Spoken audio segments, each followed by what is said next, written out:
ప్రభువునందు ప్రియమైనటువంటి సహోదరి సోదరులరా, మరి ఈ నూతన సంవత్సరం 2024లో ప్రవేశించిన తర్వాత నా మొదటి ధ్యానం అంశము దేవుని రాజ్యం గురించి ధ్యానించుకుందాం. యోహాను సువార్త 3వ అధ్యాయము 3వ వచనం. అందుకు యేసు అతనితో, ఒకడు క్రొత్తగా జన్మించితేనే గాని అతడు దేవుని రాజ్యమును చూడలేడని నీతో నిశ్చయంగా చెప్పుచున్నానని. ఈ యొక్క వాక్య భాగంలో మనం జాగ్రత్తగా గమనించినట్లయితే ఇది నికోదేముతో మాట్లాడుతున్నటువంటి మాటలు. నికోదేము అడుగుతాడు, ఎలాగా క్రొత్తగా జన్మించాలి, మళ్ళీ తల్లి గర్భంలోకి ఎలా ప్రవేశించగలము, మళ్ళీ ఎలాగా జన్మనిస్తుంది తల్లి అని చెప్పి ప్రభువైన యేసుక్రీస్తుని ఒక తెలియని రీతిగా అతడు అడిగినట్లుగా మనం ఇక్కడ బైబిల్ గ్రంథంలో చూస్తాం. మరి అందుకు ఆయన ఏం చెప్తా ఉన్నాడు? ఒకడు క్రొత్తగా జన్మించితేనే కానీ అతడు దేవుని రాజ్యము చూడలేడని నీతో నిశ్చయంగా చెప్తున్నాను అని చెప్పినట్లుగా చూస్తాం. దానికి దేవుని రాజ్యంలో ప్రవేశించాలంటే ఏం చేయాలి?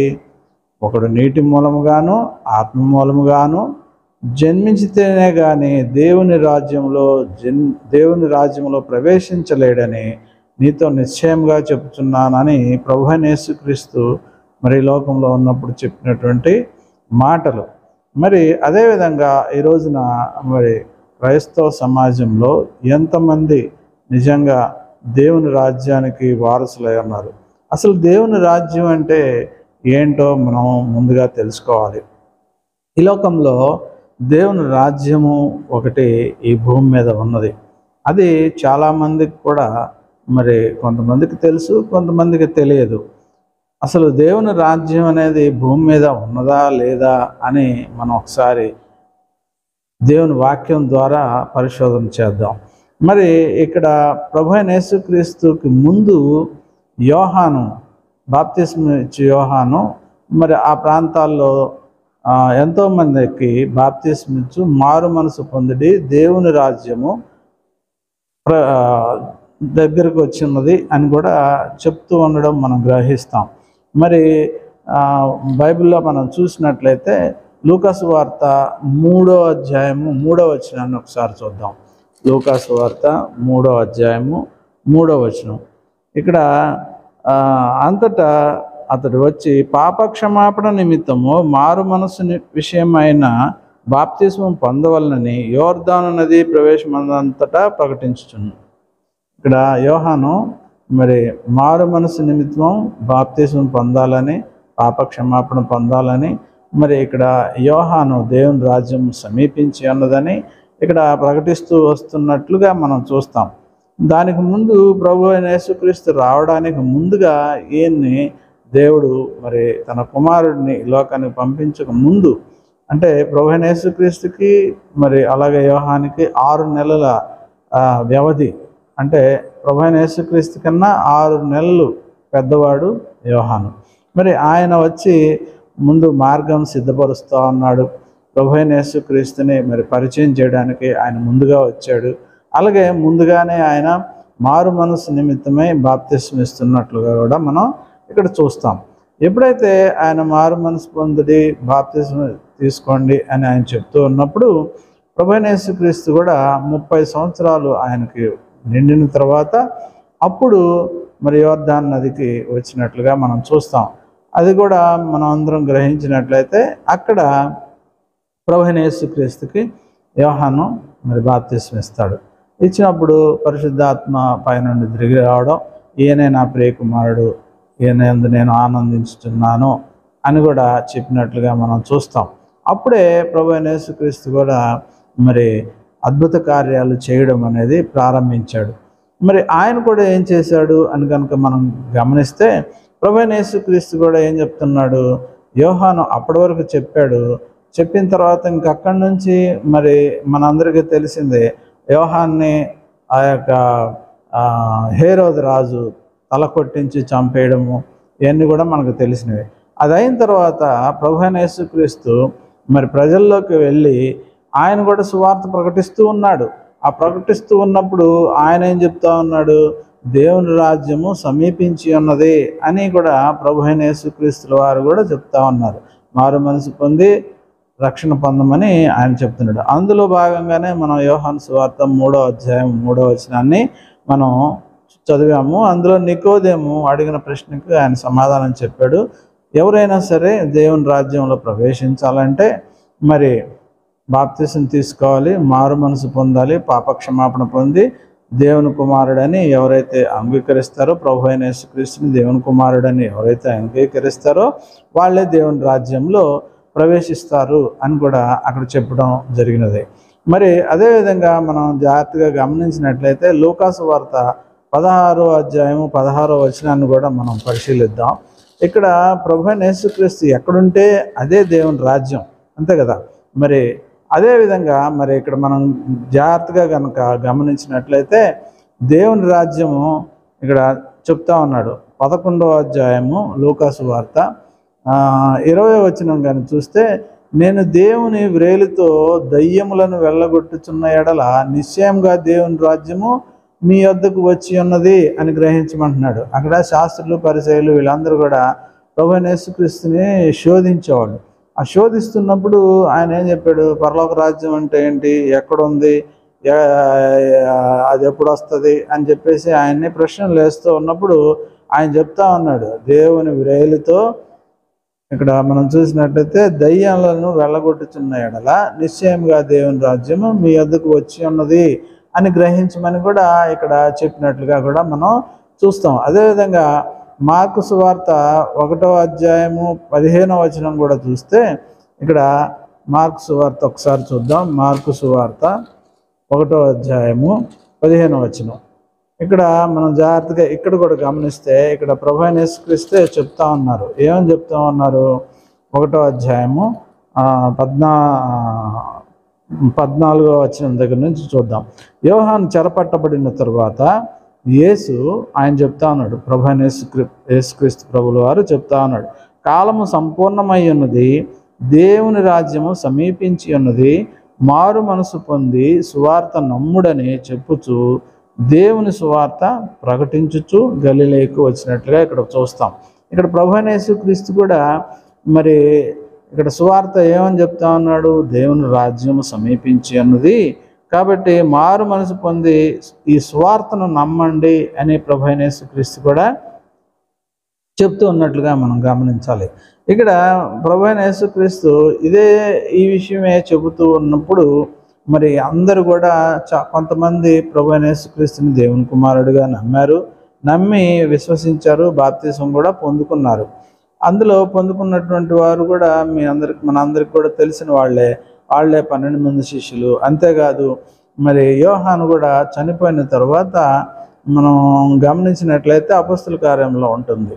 అక్కడ యోహాను శిష్యులు ఎవరైతే ఉన్నారో యోహాను చనిపోయిన తర్వాత ప్రభు అయిన యేసుక్రీస్తుని వెంబడించినట్లుగా కూడా మనం చూసిన తర్వాత అక్కడ కూడా మరి ఆ ప్రభు అయిన యేసుక్రీస్తు చనిపోయి తిరిగి లేచి ఆయన పునరుద్ధానుడై వెళ్ళిపోయిన తర్వాత కూడా అపొస్తలుడైన పౌలు చెప్తాడు ఏమని, ప్రభు అయిన యేసుక్రీస్తు నామములోనే మనం బాప్తిసం పొందాలి అని అన్నప్పుడు వాళ్ళు అడుగుతారు, ఎవరు? యోహాను శిష్యులు.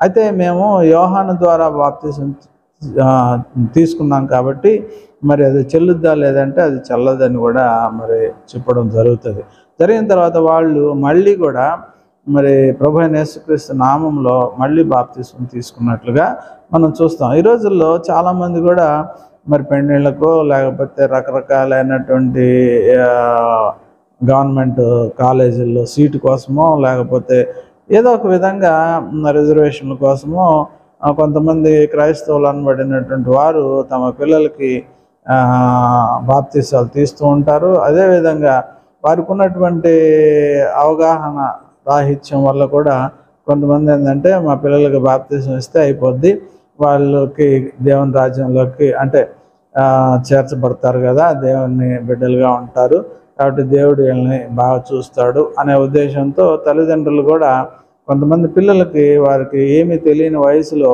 బాప్తిసం తీసుకోండి అయ్యా అంటే తీసుకుంటారు పిల్లలు కూడా. అదేవిధంగా వారు కూడా బాప్తీసాలు కూడా పొందడం అనేది మనం చూస్తూ ఉంటాం. ఇటువంటివన్నీ కూడా నిజంగా దేవుని రాజ్య వారసులుగా వీళ్ళు బాప్తిసం పొందుతున్నారా అని కనుక మనం ఆలోచిస్తే ఎటువంటి పరిస్థితుల్లో వారు ఆ బాప్తిసాలు చెల్లవు. ఒకవేళ పెళ్లి కనుక మీరు ఎవరైనా తీసుకుని ఉంటే ఇప్పుడు ప్రభువైన యేసుక్రీస్తు నిజమైన దేవుడని, దేవుని కుమారుడని, మన అందరి కోసం చనిపోయి తిరిగి లేచాడని, మన పాపములు ఒప్పుకొని మళ్ళీ తిరిగి బాప్తిసం తీసుకోవాల్సినటువంటి అవసరం ఎంతో ఉంది. అందుకోసమే నేను అది కూడా చెప్తా ఉన్నాను. యోహాన్ ఇచ్చినటువంటి బాప్తిసం చెల్లలేదు. వాళ్ళు కూడా మళ్ళీ ప్రభువైన యేసుక్రీస్తు నామంలోనే బాప్తిసం కూడా పొందినట్లుగా మనం బైబిల్ గ్రంథంలో చూస్తాం.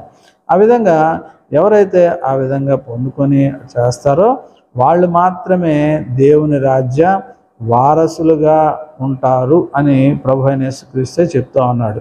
ఇంకా ఇక్కడ మనం కనుక చూసినట్లయితే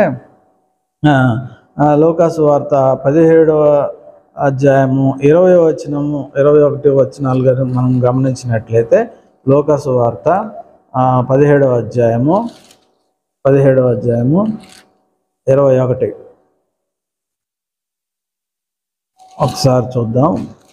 17వ అధ్యాయము 21వ వచనం కూడా మనం చదివినట్లయితే లూకాసు వార్త 17వ అధ్యాయం 20-21 వచనాలు. ఎందుకనగా ఇదిగో దేవుని రాజ్యము మీ మధ్యనే ఉన్నది కనుక ఇదిగో ఇక్కడనని అదిగో అక్కడనని చెప్ప వీలు పడదని వారికి ఉత్తరం ఇచ్చాను. మరియు ఆయన శిష్యులతో ఇట్లను, మనుష్య కుమారుని దినములలో ఒక దినము చూడవలనని మీరు కోరు దినములు వచ్చును కానీ మీరు ఆ దినమును చూడరు అని కూడా ఇక్కడ చెప్పినట్టుగా చూస్తాం. దేవుని రాజ్యం మరి ఎలా చూడాలి, ఎక్కడ చూడాలి అని అంటే ఆయన ఎక్కడుంటే అక్కడ అది దేవుని రాజ్యమే. ఆయన మనల్ని పరిపాలిస్తూ ఉన్నాడు. ఆయన ఎప్పుడైతే చనిపోయి తిరిగి లేచాడో, తిరిగిన తర్వాత ఎక్కడికి వెళ్ళాడు? పరలోకానికి వెళ్ళాడు. పరలోకానికి వెళ్ళి ఎక్కడ కూర్చున్నాడు? ఆయన తండ్రి యొక్క కుడి పార్శ్వమున కూర్చొని ఉన్నాడు. అక్కడి నుంచి ఆయన రాజ్య పరిపాలన చేస్తూ ఉన్నాడు. కాబట్టి ఎవరైతే మరి ఇక్కడ మనం జాగ్రత్తగా గమనించినట్లయితే లూకాసు వార్త యెషయా 11:6 కనుక మనం చూస్తే యెషయా 11:6లో ఒక మాట ఉంటుంది. దాన్ని కనుక జాగ్రత్తగా గమనిస్తే యెషయా గ్రంథాన్ని ఒకసారి చూద్దాము. యెషయా గ్రంథం యెషయా గ్రంథము 11:6లో మనం గమనించినట్లయితే ఇక్కడ ఒక మాట ఉంటుంది. దేవుని రాజ్యంలో ఎలా ఉంటుంది? 11:6 తోడేలు గొర్రె పిల్ల యొద్ద వాసము చేయును, చిరుతపల్లి మేక పిల్ల యొద్ద పండుకొనును, దూడయు కొదమ సింహమును పెంచబడిన కోడెయు కూడుకొనగా బాలుడు వాటిని తోలును, ఆవులు ఎలుగులు కూడి మేయును, వాటి పిల్లలు ఒక్కచోటనే పండుకొనును, ఎద్దు మేయునట్లు సింహం గడ్డి మేయును, పాలు కుడుచు పిల్ల నాగుపాము పుట్ట యొద్ద ఆటలాడును, మిడినాగు పుట్ట మీద పాలు విడిచిన పిల్ల తన చెయ్యి చాచును, నా పరిశుద్ధ పర్వతమంతటను ఏ మృగము హాని చేయదు, నాశనము చేయదు అని చెప్పేసి ఇక్కడ యెషయా గ్రంథంలో మనం చూస్తాం. నిజంగా ఇది ఎప్పటిది ఈ యొక్క ప్రవచనము అని కనుక మనం చూస్తే మొట్టమొదటిగా ఆదాము హవ్వలను దేవుడు మరి ఆ యొక్క తోటలో, ఏదైనా తోటలో ఉంచినప్పుడు అటువంటి పరిస్థితి ఉండేది. ఏంటంటే అక్కడ క్రూర మృగాలకు అసలు తావే లేకుండా ఉండేది. అంటే వాటి క్రూరత్వం వదిలేసి అక్కడ గడ్డి మేస్తూ ఉండేవి. అక్కడ అంతా కూడా క్షేమదాయకంగా ఏ మృగం కూడా ఎవరిని కూడా హాని చేయకుండా, ఆదాము హవ్వను కూడా హాని చేయకుండా ఉండేటువంటి పరిస్థితి. ఆ యొక్క పాములకు కూడా విషం ఉండేది కాదు. అలాగే సింహాలు, కొదమ సింహాలు, తర్వాత ఎలుగుబంట్లు ఇవన్నీ కూడా మరి గడ్డి మేసేవట, ఇవన్నీ మనం వింటాం. కానీ ఆ తర్వాత ఎప్పుడైతే ఆదాము హవ్వలు ఇద్దరు పాపం చేశారో ఆ తర్వాత ఆ యొక్క క్రూరత్వము అనేది సింహాలకి, మృగాలకి, వాటన్నిటికి కూడా వచ్చాయి. పాములకు కూడా విషం వచ్చేసింది. అక్కడ నుంచి అవి కూడా భయంకరమైనటువంటి జంతువులుగా మారిపోయాయి. మరి దీన్ని సాదృశ్యంగా మనం కనుక గమనించినట్లయితే, ఎప్పుడైతే ఒక మనిషి బహుభయంకరమైనటువంటి క్రూరత్వం కలిగినటువంటి వాడు, ఒక నరహంతకుడు, లేకపోతే ఒక వ్యభిచారి, లేదంటే ఎవరైనా సరే, కొంతమంది పాములకి విషం ఉండడము సహజం, కానీ మనుషులకు కూడా విషపు మనస్సులు, విషపు ఆలోచనలు కలిగి ఉంటారు. వీళ్ళందరూ కూడా ఇటువంటి వాళ్ళే తోడేళ్ళు, మరి చిరుతపల్లి లాంటి వాళ్ళు, అలాగే ఎలుగుబంట్లు లాంటి వాళ్ళు, మరి సింహం లాంటి వాళ్ళు, ఇటువంటి వాళ్ళు మనం చూసినట్లయితే సాక్ష్యాలు మనం వింటూ ఉంటాం. నేను నరహంతకునండి, చాలామందిని చంపానండి, ఆ తర్వాత దేవుడు నాతో మాట్లాడాడు, ఇప్పుడు నేను దేవుడిని నమ్ముకొని దేవునికి మహిమగా జీవిస్తున్నాను అని చెప్తూ ఉంటారు. మరి ఆ సింహం లాంటి వాళ్ళు, అలాగే నాగుపాము లాంటి విషపు ఆలోచనలతో విషపు పనులు చేసేవాళ్ళు, మరి అలాగే ఎంతోమంది సాక్ష్యాలు కూడా మనం వింటూ ఉంటాం. మా వీధిలో వచ్చినప్పుడు క్రైస్తవుల్ని మేము వెంటాడి తరిమి కొట్టాము ఒకనాడు, ఈ రోజున ప్రభు అయిన యేసుక్రీస్తుని మేము తెలుసుకున్నాము అని చెప్తూ ఉన్నారు. అంటే ఈ సింహం వంటి మనస్తత్వం కలిగిన వాళ్ళు, తోడేళ్ళు లాంటి మనస్తత్వం కలిగిన వాళ్ళు, అలాగే చిరుత లాంటి మనస్తత్వం కలిగిన వారు, మిడిలాగులు లాంటి మనస్తత్వం కలిగినటువంటి వారు, వీళ్ళందరూ కూడా ఈ రోజున దేవుని రాజ్యంలోనికి, అనగా దేవుని యొక్క మందిరంలోనికి వీళ్ళు చేర్చబడ్డారు. ఏ విధంగా? వాళ్ళు పాపక్షమాపణ పొందారు. అదేవిధంగా ప్రభు అయిన యేసుక్రీస్తు దేవుని కుమారుడని నమ్మారు. వాళ్ళు నీటి మూలముగా ఎప్పుడైతే బాప్తిసం పొందారో, ప్రభు అయిన యేసుక్రీస్తు చెప్పినట్లుగా, యోహాను సువార్త 3:3లో చెప్పినట్లుగా వాళ్ళు దేవుని యొక్క బిడ్డలుగా మారారు. వారిలో ఉన్నటువంటి క్రూరత్వము, వారిలో ఉన్నటువంటి ఆ యొక్క దుష్టత్వము, వారిలో ఉన్నటువంటి విషపు చూపులు, విషపు మనస్తత్వము, ఇవన్నీ కూడా ఏ విధంగా అయితే బహుభయంకరమైనటువంటి మనస్తత్వం కలిగిన వారు ఈరోజు ఎక్కడ కూర్చుంటున్నారు? ప్రభు అయిన యేసుక్రీస్తుని నమ్మినటువంటి విశ్వాసుల మధ్యలో వీళ్ళు వచ్చి కూర్చుంటూ ఉన్నారు. వీళ్ళు ఎటువంటి వారు? అంతకుముందు క్రూరమైనటువంటి మనస్తత్వం కలిగినటువంటి వారి పక్కన ఎవరు కూర్చుంటున్నారు? పసిపిల్లల లాంటి మనస్సు కలిగినటువంటి విశ్వాసులు. అదేవిధంగా మంచి ఏమీ తెలియనటువంటి విశ్వాసులు ఎలా ఉంటారు? చాలా అమాయకంగా ఉంటారు. గొర్రెపిల్ల మనస్తత్వం కలిగినటువంటి వారు ఉంటారు. వారి పక్కన ఎవరు కూర్చొని ఉంటున్నారు? ఒకానొక టైంలో సింహాల వలె, నాగుపాముల వలె, తోడేళ్ళ వలె, చిరుత వలె, ఇటువంటి బహుభయంకరమైనటువంటి ఇవి కలిగినటువంటి మనస్తత్వాలు కలిగినటువంటి వారు ఇప్పుడు ఏమయ్యారు? దేవుని నమ్ముకోవడం వల్ల దేవుని విశ్వాసుల పక్కన వీళ్ళు వచ్చి కూర్చుంటున్నారు. కూర్చుని వీళ్ళు ఏమైనా ప్రమాదం చేస్తున్నారా? వాళ్ళకి ఏ ప్రమాదం చేయట్లేదు. వీళ్ళతో పాటు దేవుని స్తుతిస్తున్నారు, ఆరాధిస్తున్నారు, గణపిస్తున్నారు. అదేవిధంగా ఒకనాడు వీళ్ళు సింహం లాంటి వారుగా ఉండి ఎవరిని దోచుకుందామా, ఎవరి ఆస్తులు తినేద్దామా, ఎవరు దొంగతనం చేసేద్దామా అనేటువంటి మనస్తత్వం కలిగినటువంటి వారు ఈరోజు మంచి మనస్తత్వం కలిగి ప్రభు అయిన యేసుక్రీస్తు యొక్క రాజ్యం, అంటే ఆ రాజ్యం ఏదో కాదు, సంఘమే. ప్రతి చర్చిలో కూడా ఆ చర్చిలోనికి దేవుడు మరి పరలోకం నుంచి మరి ఆయన దిగి వస్తాడు. మనం పాటలు పాడుతున్నప్పుడు ఆయన ఎక్కడైతే 2-3 నా నామమున కూడి ఉంటారో వారి మధ్యలో నేను ఉంటాను అని ప్రభు సెలవు ఇచ్చినట్లుగానే ఎక్కడైతే ఆరాధనలు జరుగుతాయో సంఘాలు, అదంతా కూడా దేవుని రాజ్యమే. మనం చదువుకున్నాం కదా, లూకా సువార్తలో కూడా చదివాం. ఎక్కడైతే దేవుడు వచ్చి ఉంటాడో అక్కడ అద్భుతాలు, ఆశ్చర్యకార్యాలు జరుగుతాయి, దయ్యాలు పారిపోతాయి, అదేవిధంగా రోగులు స్వస్థపరచబడతారు.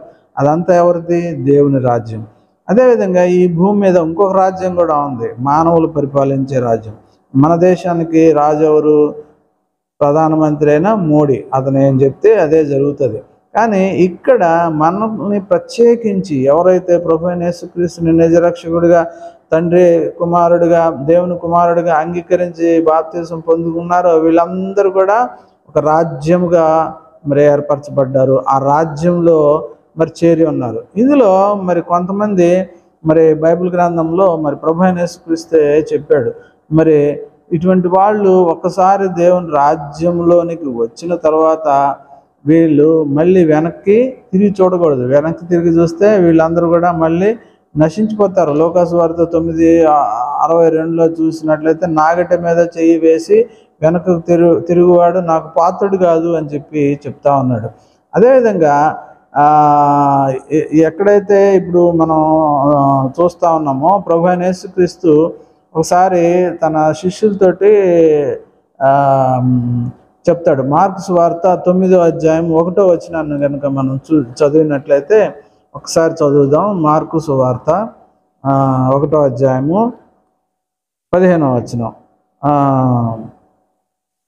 15 ఇందాక చదివాం కదా. అది కాకుండా మార్కు సువార్త ఒక్కసారి 9:1 చదివాము. లూకా సువార్త క్షమించండి, దానియేలు గ్రంథము 7:14లో మనం చూసినట్లయితే ఇది ఎప్పుడో ప్రభు అయిన యేసుక్రీస్తు రాకముందు చెప్పినటువంటి ప్రవచనం ఇది దానియేలు గ్రంథం.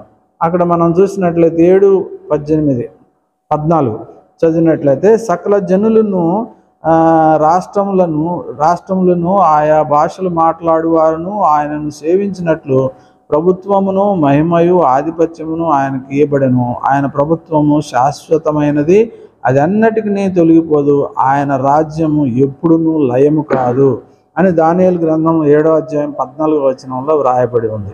అది నిజంగా ఇప్పుడు జరిగి ఉందా అంటే నిజంగా జరిగి ఉంది. మరి అదే దానియేలు గ్రంథంలో మనం చూసినట్లయితే 2:44లో ఒక మాట చూద్దాం. 2:44 కనుక మనం చూసినట్లయితే ఆ రాజుల కాలములో పరలోకమందున్న దేవుడు ఒక రాజ్యం స్థాపించును, దానికి అన్నిటికీ నాశనం కలుగదు, ఆ రాజ్యము దాన్ని పొందిన వారికి గాక మరెవరికి చెందదు. అది ముందు చెప్పిన రాజ్యములన్నిటినీ పగలగొట్టి నిర్మూలం చేయను కానీ అది యుగముల వరకు నిల్చును. ఈ యొక్క ప్రవచనాన్ని కనుక మనం జాగ్రత్తగా చూసినట్లయితే అక్కడ మనం ఒక కథను వింటాం కదా. మరి తల తర్వాత చేతులు, తర్వాత ఉదరము, కాళ్ళు, కింద మట్టితో చేయబడిన ఒక విగ్రహాన్ని మరి బెల్షజ్జరు చేయడము, దాన్ని మరి ఇక్కడ మనం చూస్తాం కదా. దాన్ని ఎవరైనా సరే మొక్కాలని అది ఇది చేసినప్పుడు దానియేలు వీళ్ళందరూ కూడా మనకు తెలిసిన స్టోరీ అది. దాంట్లో దానియేలు చెప్తాడు కదా, ఒక చిన్న రాయి వెళ్ళి దాన్ని విగ్రహాన్ని కొట్టగానే అది తునాతునకలయ్యి మరి పడిపోయినట్లుగా మనం చూస్తాం. అదన్నీ కూడా రాజ్యాలన్నిటి నిర్మూలం చేయను, అది యుగముల వరకు నిలిచును. ఆ చిన్న రాయే ప్రభు అయిన యేసుక్రీస్తు. దీన్ని మనం ఎక్కడ చూస్తామంటే లూకా సువార్త 3:1 కనుక మనం చూసినట్లయితే ఒకసారి చదువుదాం. లూకా సువార్త 1 లూకా సువార్త 1 మనం కనుక చూసినట్లయితే 3:1 తిబెరి కైసరు ఏలుబడిలో 15వ సంవత్సరమందు యూదులకు పొంతి పిలాతు అధిపతిగాను, గలిలయకు హేరోదు చతుర్థాధిపతిగాను, ఇతూరయ త్రకోనీతి దేశమునకు అతని తమ్ముడైన ఫిలిప్పు చతుర్థాధిపతిగాను, అబిలేనే దేశమునకు లోసానియా అధిపతిగాను, అన్నయు కైపయు ప్రధాన యాజకులుగాను ఉన్న కాలమున అరణ్యంలోనున్న జకర్యా కుమారుడగు యోహాను నద్దుకు దేవుని వాక్యం వచ్చును. అతడు వచ్చి పాపక్షమాపణ నిమిత్తము బాప్తిసం పొందవలనని యోర్దాను నది ప్రాంతంలో ప్రకటించుచుండెను అని ఇక్కడ చెప్పబడింది. దీన్ని మనం గనక దానియేలు గ్రంథంలో మనం ఇందాక 2:44 మనం చూసిన రీతిగా ఆ రాజుల కాలం అంటే ఇది ప్రభు అయిన యేసుక్రీస్తు పుట్టినప్పుడు లూకా సువార్త 3:1 నుంచి మనం కనుక చదివినట్లయితే అక్కడ ఎంతమంది బోల్డ్ మంది రాజులు కనపడతారు. తిబెరి కైసరు ఏలుబడిలో 15వ సంవత్సరం మందు యూదులకు పొంతి పిలాతు అధిపతిగా ఉన్నట్టు, అలాగే గలిలయకు హేరోదు ఉన్నట్టు, వీళ్ళందరూ రాజులు ఉన్నారు, వీళ్ళందరినీ కొట్టేశాడు. ఎవరు? ప్రభు అయిన యేసుక్రీస్తు. ఒక చిన్న రాయి వచ్చి ఆ విగ్రహాన్ని కొట్టినప్పుడు అదంతా పడిపోయి మరి జరిగినట్లు ఏదైతే చెప్పాడో దానియేలు గ్రంథం 2వ అధ్యాయం 2వ వచనంలో చెప్పినట్లుగానే మనం ఇక్కడ చూసినట్లుగానే ఇక్కడ ప్రభు అయిన యేసుక్రీస్తు మరి పుట్టాడు. వీళ్ళందరూ ఎటుపోయారో పోయారు. కానీ అంటే భౌతికమైనటువంటి రాజ్యంగా మనం చూడకూడదు. ప్రభు అయిన యేసుక్రీస్తు ఆ టైంలో ఎవరైతే హేరోదు మరి పొంతి పిలాతు వీళ్ళందరూ రాజ్యాలుగా ఉన్నారో, ఈ దానియేలు గ్రంథంలో ఏ విధంగా ఆ రాజుల కాలంలో పరలోకమందున్న దేవుడు ఒక రాజ్యం స్థాపించును అన్నాడు కదా, ఆ రాజ్యమే ప్రభు అయిన యేసుక్రీస్తుని నమ్మినటువంటి విశ్వాసులు ఎవరైతే ఉంటారో, బాప్తిసం పొంది నీటి మూలంగా రక్షణ పొందుతారో వాళ్ళందరూ కూడా ప్రభు అయిన యేసుక్రీస్తు యొక్క రాజ్యంలోనికి వస్తారు. వీళ్ళందరూ కూడా కొట్టివేయబడతారు. కానీ ఇక్కడ మనం చూసినట్లయితే దాని ఎన్నటికీ నాశనం కలదు. ఎవరైతే విశ్వాసులుగా దేవుని సంఘంలోకి వచ్చారో వాళ్ళందరూ కూడా ఎన్నటికీ కొట్టివేయబడరు. వాళ్ళందరూ కూడా దేవుని రాజ్య వారసులు. దేవుడు పరలోకమందున తండ్రి కుడిపార్శ్వమున కూర్చొని మన కోసం విజ్ఞాపన చేస్తూ మనల్ని అక్కడి నుంచి రాజ్య పరిపాలన చేస్తున్నాడు. మనకైతే ఇండియాలో ఎక్కడి నుంచి రాజ్య పరిపాలన చేస్తున్నాడు? మోదీ ఢిల్లీలో కూర్చొని రాజ్య పరిపాలన. మన దేవుడు ఎక్కడి నుంచి రాజ్య పరిపాలన చేస్తున్నాడు? ప్రపంచమంతటిని, ప్రపంచంలో ఉన్నటువంటి ఎంతమంది అయితే రాజులు కావచ్చు లేకపోతే ఏదైనా కావచ్చు ఉన్నటువంటి విశ్వాసులందరూ ఎవరైతే ప్రభు అయిన యేసుక్రీస్తుని నిజరక్షకుడిగా అంగీకరించి బాప్తిసం తీసుకొని ఉన్నారో వాళ్ళందరూ ఏ చర్చెస్ వాళ్ళ సంఘాల్లో చేర్చబడ్డారో వీళ్ళందరూ కూడా దేవుని రాజ్యంలోనికి చేర్చబడినట్టే. వీళ్ళందరినీ పరిపాలించేది ఎవరు? మనందరినీ పరిపాలించేది ఎవరు? ప్రభు అయిన యేసుక్రీస్తు పైన కూర్చొని పరలోకం నుంచి పరిపాలిస్తున్నాడు. ఇక్కడ ఇండియాలో మనల్ని పరిపాలించే భౌతికమైన వాడు ఎక్కడ కూర్చొని పరిపాలిస్తున్నాడు? ఢిల్లీలో కూర్చొని మనల్ని పరిపాలిస్తున్నాడు. కానీ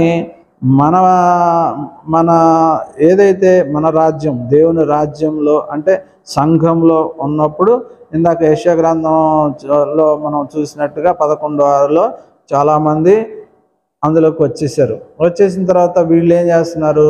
అందరూ కూడా దేవుణ్ణి స్తుతిస్తున్నారు, చేస్తున్నారు. కానీ ఇప్పుడు ఒక దేశంలోనికి ఉగ్రవాదులు ఏ విధంగా, ఇప్పుడు మనం మొన్నటి వరకు చూసాం కదా, మరి ఆ యొక్క ఇస్రాయేల్ దేశంలో కొంతమంది ఉగ్రవాదులు వచ్చి చొరబడి ఇస్రాయేల్ని చంపడము ఇటువంటివన్నీ కూడా చేస్తూ ఉన్నారు. ప్రశాంతంగా ఉన్న టైంలో దుష్టుడు కొంతమందిని పంపించాడు, వాళ్ళందరూ కూడా ఇది చేస్తున్నారు, యుద్ధం జరుగుతుంది. అదేవిధంగా దేవుని రాజ్యమైనటువంటి ఈ యొక్క సంఘంలోని కూడా కొంతమంది చొరబడుతున్నారట. అది ఒకసారి మనము చూద్దాం.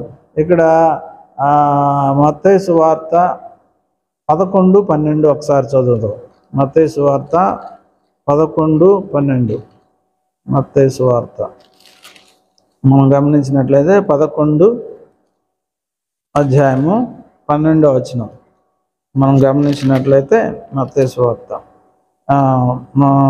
ఇప్పటి వరకు బాప్తిస్మిచ్చు యోహాను దినములు మొదలుకొని ఇప్పటి వరకు పరలోక రాజ్యము బలాత్కారంగా పట్టబడుచున్నది, బలాత్కారులు దానిని ఆక్రమించుకొనుచున్నారు.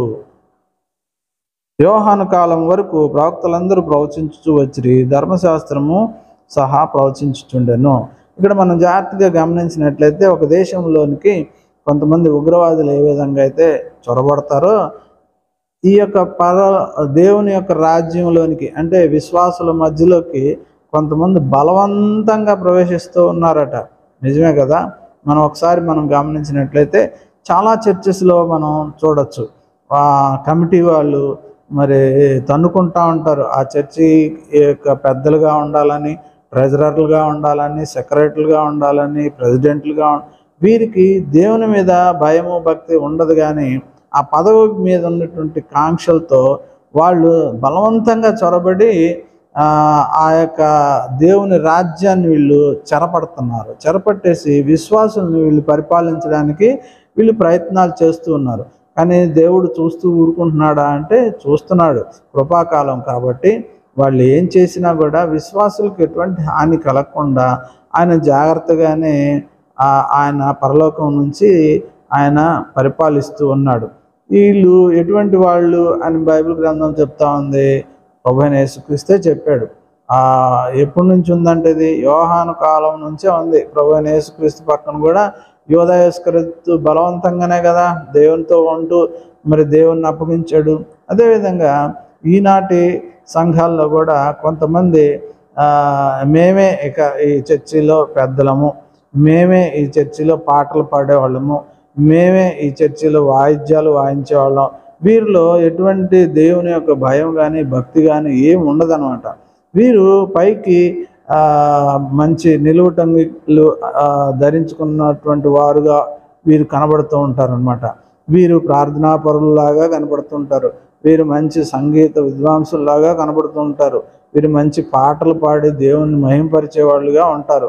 కానీ చాలా చర్చెస్లో మనం గమనించినట్లయితే వీరు ఎక్కువగా హైలైట్ చేసుకోవడం కోసమే వీళ్ళు మంచి మంచి డ్రెస్సులు వేసి మంచి మైకులు పట్టుకొని పాటలు పాడుతూ ఆ యొక్క మ్యూజిషియన్స్ కూడా వాయించేవాళ్ళు మాకంటే ఇంకా బాగా వాయించేవాళ్ళు లేరు అన్నట్టుగా వారికి ఉన్నటువంటి ధ్యాస అంతా కూడా ఆ మ్యూజిషియన్స్కి అయితే, ఆ మ్యూజిక్ మీద, పాటలు పాడే వారికి అయితే వారి యొక్క స్వరం మీద లేదా వారి బట్టల మీద ఉన్న భక్తి, వారికి ఉన్నటువంటి ఇది వేరే వాళ్ళకు ఉండదు. అక్కడ మళ్ళీ గమనించినట్లయితే పెద్దలు కూడా మరి ట్రెజరర్లు, సెక్రటరీలు, ప్రెసిడెంట్లు వీళ్ళంతా మంచి మంచి బట్టలు వేసుకొని వారందరికి కూడా విశ్వాసులందరూ నమస్కారం చేస్తూ ఉండాలి.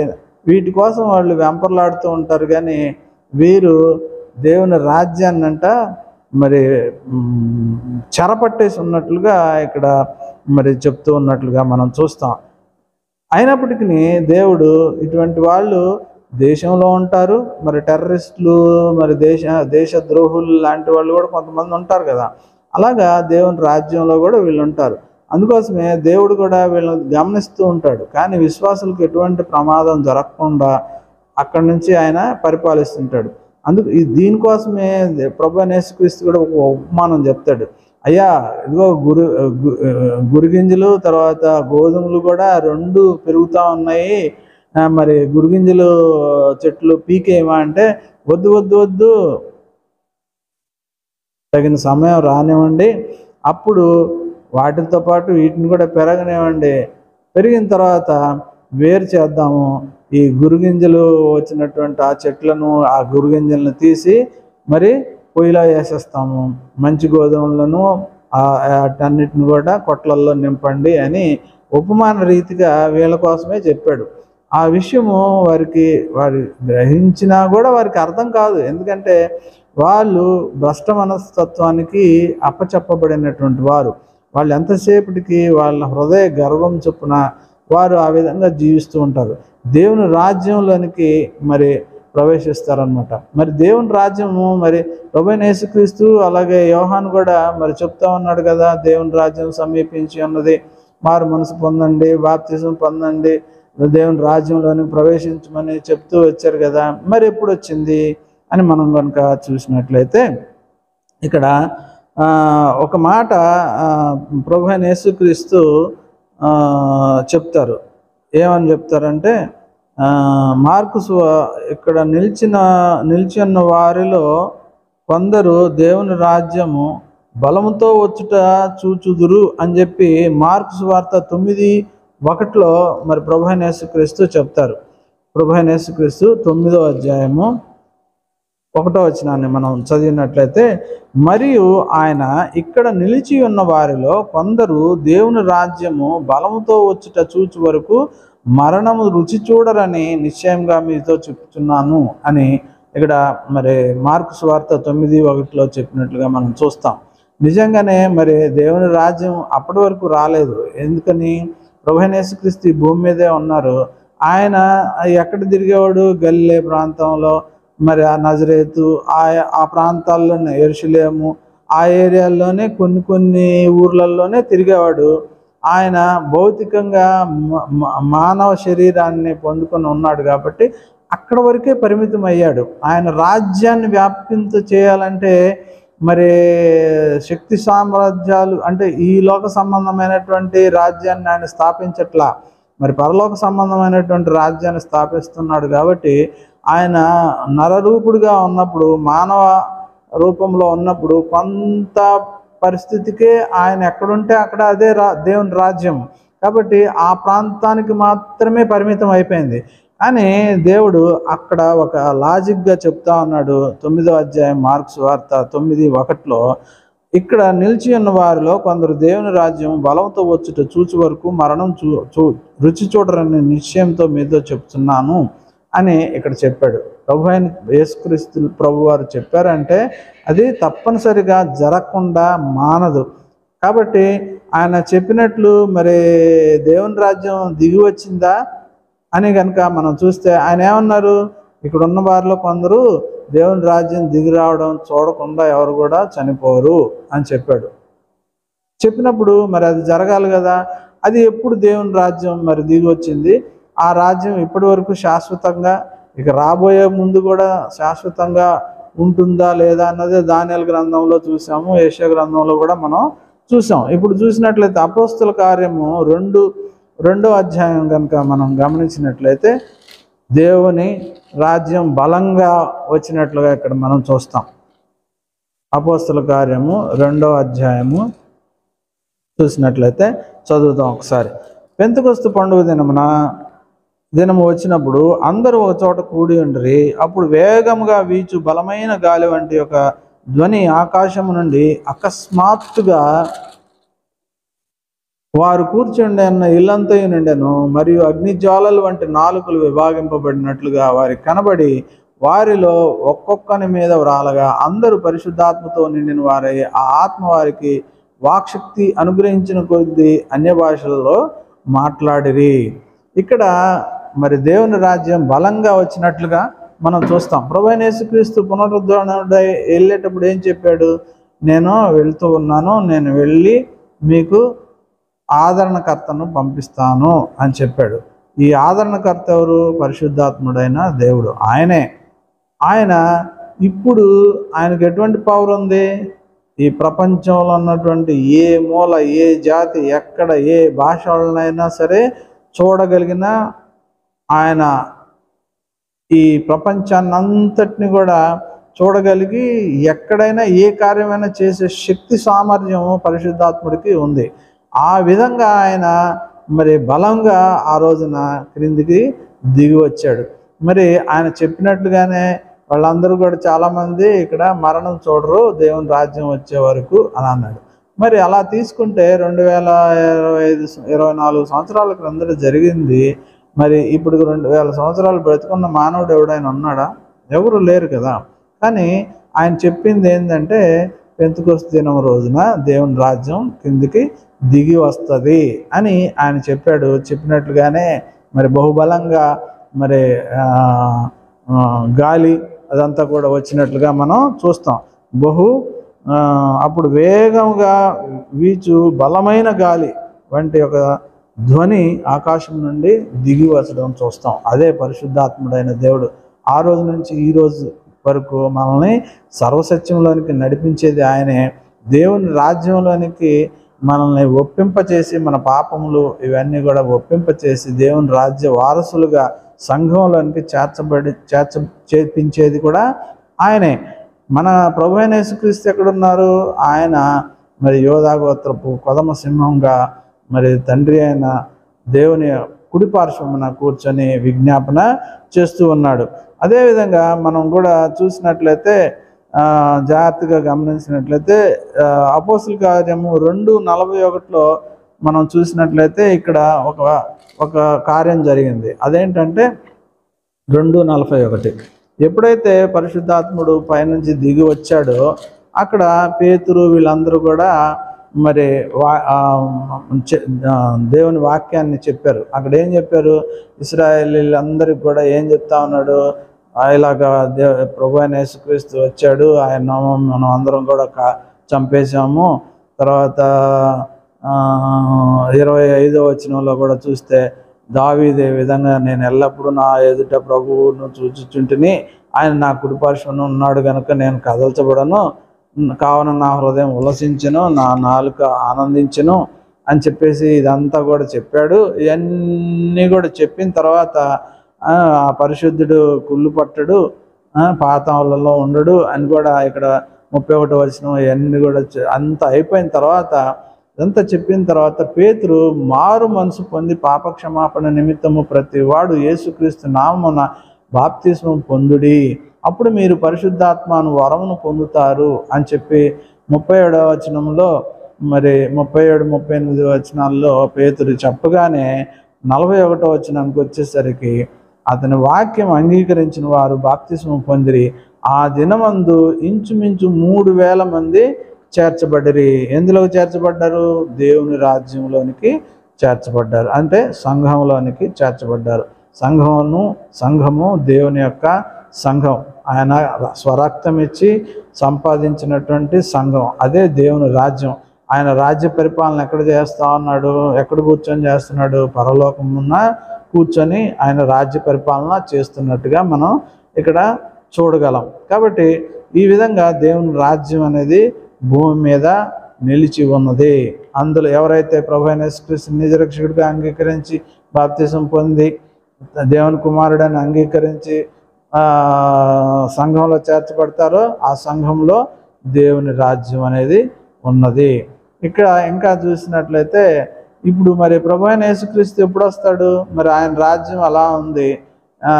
చాలామంది కొంతమంది క్వశ్చన్లు వేస్తూ ఉంటారు. దేవుని యొక్క మన బాగా తెలిసిన వాళ్ళే కొంతమంది క్వశ్చన్స్ వేస్తాడు. మళ్ళీ తిరిగి వస్తానన్నాడు, ఎంతకాలము ఇంతవరకు రాలేదు అని చెప్పేసి అంటూ ఉన్నారు. ఎందుకు ఆయన రావట్లేదు? కొన్ని తరాలు గడిచిపోయాయి కదా, 2000 సంవత్సరాల పైన అయిపోతుంది కదా. మరి ప్రభువైన యేసుక్రీస్తు ఎందుకు రావట్లేదు? మరి ఆయన రాజ్యం ఇక్కడే ఉంది కదా, ఆయన పరిపాలిస్తున్నాడు కదా. చాలామంది ఏమనుకుంటారంటే ఆనాటి నుంచి కూడా యూదులు కూడా ఇప్పటికీ ప్రభువైన యేసుక్రీస్తుని రెండో రాకడ కోసం మనం ఎదురు చూస్తామంటే వాళ్ళు మొదటి రాకడ కోసం ఎదురు చూస్తున్నారు. ఎందుకు ఎదురు చూస్తూ ఉన్నారు అలాగా? వారు మెస్సియాని ఏ విధంగా చూస్తున్నారు అని అంటే, ఆయన ఒక రాజుగా వస్తాడు, ఖడ్గం పట్టుకుంటాడు, మరి యెరూషలేములో కూర్చుంటాడు, రాజ్య పరిపాలన చేస్తాడు, అప్పుడు మేము హ్యాపీగా తింటూ తిరుగుతూ హ్యాపీగా ఉంటాం, ప్రపంచాన్ని అంతా ఆయన జయించేస్తాడు, కాబట్టి ఆయన ఇంకా రాలేదు, ఆయన వస్తాడు అని ఎదురు చూస్తున్నాడు. కానీ ఇక్కడ ఆయన వచ్చేసాడు, రాజ్య పరిపాలన చేస్తా ఉన్నాడు, ప్రపంచాన్నంతా కూడా గెలిచేశాడు. మరి కొన్ని కోట్ల మంది ప్రభువైన యేసుక్రీస్తు యొక్క రాజ్యంలో చేర్చబడ్డారు. మరి ఎందుకు ఆయన మళ్ళీ ఇక్కడ కీర్తనల గ్రంథము 110:1 వచనం కనుక మనం చూసినట్లయితే ఒకసారి చదువుదాం. కీర్తనల గ్రంథం, కీర్తనలు 110 మొదటి వచనం. ప్రభువు నా ప్రభుతో సెలవిచ్చిన వాక్కు, నేను నీ శత్రువులను నీ పాదములకు పీఠముగా చేయు వరకు నా కుడి పార్శ్వమున కూర్చుండుము. యెహోవా నీ పరిపాలన దండము సియోనులో నుండి సాగచేయుచున్నాడు, నీ శత్రువుల మధ్యను నువ్వు పరిపాలన చేయము అని చెప్పి ఇక్కడ దావీదు ప్రవచించిన ప్రవచనాన్ని మనం చదువుతూ ఉన్నాం. ఇక్కడ మనం జాగ్రత్తగా గమనించినట్లయితే ప్రభువు నా ప్రభువుతో సెలవిచ్చును. ప్రభు అంటే ఎవరు? తండ్రి అయిన దేవుడు. నా ప్రభు అంటే ఎవరు? దావీదు కుమారుడైన, భౌతికమైనటువంటి కుమారుడైన ప్రభు అయిన యేసుక్రీస్తు. ఇద్దరూ ప్రభువులే, ఎవరికెవరు తక్కువ కాదు. ఎందుకంటే దేవుని కుమారుడే ప్రభు అయిన యేసుక్రీస్తు కదా. మరి దేవుని మాట విన్నాడు కాబట్టి అంతాధిక్యత దేవుని కుమారుడైన ప్రభు అయిన యేసుక్రీస్తుకి కూడా దేవుడు మరి ఇచ్చాడు. ఆయన చెప్తా ఉన్నాడు, నేను నీ శత్రువులను, ఎవరు చెప్తున్నాడు? తండ్రి చెప్తా ఉన్నాడు. ఎవరికి? ప్రభు అయిన యేసుక్రీస్తుకి. నేను నీ శత్రువులను నీ పాదములకు పీఠముగా చేయు వరకు నా కుడి పార్శ్వమున కూర్చుండుము అంటున్నాడు. ఎవరు? తండ్రి అయిన దేవుడు. ఏం చెప్తా ఉన్నాడు? గొప్ప కార్యం చేశాడు, ఒక మంచి కార్యం చేశాడు కదా ప్రభు అయిన యేసుక్రీస్తు. ఈ లోకానికి వెళ్ళమనగానే తండ్రి అయిన దేవుడు మరి వచ్చాడు. వచ్చిన తర్వాత బహుభయంకరమైనటువంటి శిలువ మరణాన్ని పొందాడు. మనం అందరి పాపములు ఆయన మీద వేసుకొని చనిపోయి తండ్రి అయిన దేవుడే తన కుమారుని లేపి పరలోకానికి. అంత గొప్ప కార్యం చేసినటువంటి కుమారుణ్ణి ఎంతగా గౌరవిస్తున్నాడు తండ్రి. ఆయన కుడిపార్శ్వమున కూర్చోబెట్టుకున్నాడు. కుడిపార్శ్వమున అంటే తొడ మీద కాదు, కుడిపార్శ్వమున అంటే కుడివైపున ఉన్నటువంటి సింహాసనం మీద ఆయన కూడా కూర్చోబెట్టాడు. పెట్టేసి ఏమంటున్నాడు, ఇంక నువ్వు మళ్ళీ వెళ్ళడానికి టైం ఉంది, నువ్వు ఆల్రెడీ చాలా కష్టపడ్డావు, చాలా శ్రమ పడ్డావు, అన్నీ చేసావు, ఇక నీ పని అయిపోయింది, రెండో పని నాది. కాబట్టి నువ్వు ఎప్పుడు వెళ్ళాలో నేను నిర్ణయిస్తాను, అప్పటి వరకు నువ్వు కుడిపార్శ్వం మీద కూర్చో. ఎందుకంటే నీ శత్రువులు ఎవరైతే ఉన్నారో వారందరూ కూడా నీ పాదములకు పీఠముగా చేయే వరకు నా కుడిపార్శ్వం కూర్చోమంటున్నాడు తండ్రి అని దేవుడు. మరి ప్రభువైన యేసుక్రీస్తుకి మరి ఎవరు శత్రువులు? ఆయనకు శత్రువు ఉన్నాడా? ఎవరు లేరు. ఎందుకంటే సాతాన్ని చితక్కొట్టాడు, ఆయన మరణపు ముళ్ళుని విరిచాడు, మృత్యుంజయుడై లేచాడు. కాబట్టి ఆయనకు శత్రువులు ఎవరు లేరు. ఎవరికి శత్రువులు ఉన్నారంటే ఆయన రాజ్యంలో ఉన్నటువంటి మనం ఈ రోజున ఒక మరణం అంటే భయం, రోగం అంటే భయం, ఆర్థిక ఇబ్బంది అంటే భయం, మరి ప్రతిదానికి కూడా భయం భయం భయం. చదువాలంటే పిల్లలకు భయం, మరి ప్రసవించాలంటే గర్భవతులకు భయం, మరి ప్రతి విషయంలో ఉద్యోగం రాదేమో భయం, ఉద్యోగం వచ్చిన తర్వాత ఎలా చేయాలో భయం, ప్రతిదీ కూడా భయం భయం భయం భయం. మరణం అంటే భయం. ఇవన్నీ కూడా మరి మనకి శత్రువులే. వీటన్నిటినీ మనం జయించాలి. ఎప్పుడు? ప్రభువైన యేసుక్రీస్తు మనకు రాజుగా ఉన్నాడు కాబట్టి వీటికి మనం భయపడకూడదు. చనిపోయామా, ప్రభువైన యేసుక్రీస్తు దగ్గరికి వెళ్తాం కాబట్టి భయం లేదు. మనకు ఆర్థిక ఇబ్బందా, భయం లేదు, దేవుడు ఇస్తాడు. ఇవి అన్నీ కూడా ఎప్పుడైతే మనం వీటి నుంచి ఎప్పుడైతే జయాన్ని పొందుతామో, వీటన్నిటి నుంచి మనం భయం అనేది తొలగిపోతుందో అప్పుడు ప్రభువైన యేసుక్రీస్తు ఇక్కడికి వస్తాడు. ఈ శత్రువులందరూ కూడా ఈ శత్రువులు ఏవైతే ఉన్నాయో, మరణము, ఈ ఆర్థిక ఇబ్బందులు, రోగాలు ఏవైతే ఉన్నాయో ఇవన్నీ కూడా ప్రతి విశ్వాసికి శత్రువులే. కానీ మన విశ్వాసం ఎలా ఉందంటే ప్రభు మీద మనకి విశ్వాసం లేక వాటికి భయపడుతూ ఉన్నాం. ఈ భయాలన్నీ ఎప్పుడు పోతాయో తెలియదు. ఎందుకంటే మనలో విశ్వాసం లేదు, మనం నడిపించే దైవజనులు సరైన వాళ్ళు లేరు, మనం అంతకన్నా ముందు బైబిల్ చదవం కాబట్టి మనకి అర్థం కాదు. కాబట్టి ఎప్పుడైతే మనం ఇవన్నిటిని కూడా జయిస్తామో అప్పుడు ప్రభువైన యేసుక్రీస్తు భూమి మీదకి తన కుమారుణ్ణి తండ్రి అయిన దేవుడు పంపిస్తానని ఇక్కడ చెప్తాను. అంతవరకు కూడా నువ్వు శత్రువుల్ని పాదపీఠం వరకు కిందకి వచ్చే వరకు కూడా నువ్వు కదల్చబడవు అని కూడా చెప్పినట్టుగా చూస్తాం. మరి అదేవిధంగా మనం జాగ్రత్తగా గమనించినట్లయితే లూకాసు వార్త 20:42, అదేవిధంగా అపోస్తుల కార్యము 2:35 వీటిలన్నిటిలో కూడా ఇదే వచనం ఉంటుంది. నా ప్రభువుతో సెలవిచ్చిన వాక్కు, నేను నీ శత్రువులను నీ పాదములకు పీఠముగా చేయ వరకు నా కుడి పార్శ్వమున కూర్చుండము అన్నదే ఇక్కడ పేతురు వీళ్ళందరూ కూడా వాళ్ళందరికీ చెప్పి వాళ్ళందరినీ కూడా దేవుని రాజ్య వారసులుగా చేసినట్లుగా మనం చూస్తాం. అదేవిధంగా రోమాపత్రిక 8:34 ఒకసారి చదువుదాం. రోమాపత్రిక 8వ అధ్యాయము ఒకసారి చూద్దాం. రోమాపత్రిక ఏమనుందో ఒకసారి ముగించుకుందాం, చాలా ఎక్కువైపోతుంది.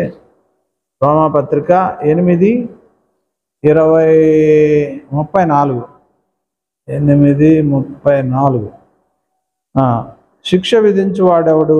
చనిపోయిన క్రీస్తు యేసే. అంతేకాదు మృతుల్లో నుండి లేచిన వాడును దేవుని కుడిపార్శ్వమున ఉన్నవాడును మన కొరకు విజ్ఞాపనం కూడా చేయవాడును ఆయనే. ఇక్కడ ఏం చెప్తా ఉన్నాడు? శిక్ష విధించేవాడెవడు? మనకి శిక్ష విధించేవాడెవడు? ఎవడు లేడు ఈ భూమి మీద. ప్రభువైన యేసుక్రీస్తు మనందరి కోసం ఆయనే శిక్షను భరించాడు కదా. కాబట్టి చనిపోయిన క్రీస్తు యేసే శిక్ష విధించాలన్నా ఆయనే విధించగలడు. కాబట్టి అంతేకాదు మృతుల్లో నుండి లేచిన వాడును దేవుని కుడిపార్శ్వమున ఉన్నవాడును మన కొరకు విజ్ఞాపనము చేయవాడును ఆయనే. మన ఊరికే విడిచిపెట్టలేదు ఆయన, మన కొరకు దేవుడికి విజ్ఞాపన చేసేవాడుగా కూడా ఉన్నట్లుగా మనం ఇక్కడ చూస్తాం. కాబట్టి భూమి మీద మనం ఎవరి పరిపాలనలో ఉన్నాము? ప్రభువైన యేసుక్రీస్తు యొక్క పరిపాలనలో ఉన్నాం. ఆయన ఎక్కడి నుంచి మనల్ని పరిపాలిస్తా ఉన్నాడు? తండ్రి అయిన దేవుని యొక్క పరలోకంలో తండ్రి అయిన దేవుని యొక్క కుడి పార్శ్వమున కూర్చొని ఆయన మనల్ని పరిపాలిస్తున్నాడు. కాబట్టి ఇప్పుడు మనం ఎలా ఉండాలి? మరణానికి భయపడకూడదు, అలాగే రోగానికి భయపడకూడదు, ప్రతి దానికి కూడా మనము భయపడకూడదు. ఎందుకంటే మన రాజు గొప్ప రాజు, నీతిమంతుడైన దేవుడు, న్యాయాధిపతి అయిన దేవుడు, మనల్ని సర్వసత్యంలోనికి నడిపించే పరిశుద్ధాత్ముడుగా మనల్ని పరిపాలిస్తూ ఉన్నాడు. కాబట్టి మనం ఎటువంటి పరిస్థితుల్లో కూడా మనము భయం అనేది లేకుండా ఉన్నప్పుడు మాత్రమే ఆయన ఈ లోకానికి తిరిగి వస్తాడు, రాజ్య పరిపాలన. మళ్ళీ ఆయన ఇంకో మాట కూడా అంటాడు, 1 కొరింథీ 8:15 ఒకసారి చూసి చదివిన తర్వాత ముగించుకుందాం. 1 కొరింథీ 8:15 ఒకసారి చదువుదాం. 1 కొరింథీ 8:15 అక్కడ చెప్తా ఉన్నాడు. ఏం చెప్తా ఉన్నారు? 1 కొరింథీ 8:15 అయితే అవిశ్వాసి అయిన వాడు ఎడబాయవచ్చును, అట్టి సందర్భంలో సహోదరునికైనా నిర్బంధం లేదు, సమాధానముగా ఉండుటకు దేవుడు మనల్ని పిలిచి ఉన్నాడు అని 1 కొరింథీ మనం చూసినట్లయితే 1 కొరింథీ 15వ అధ్యాయం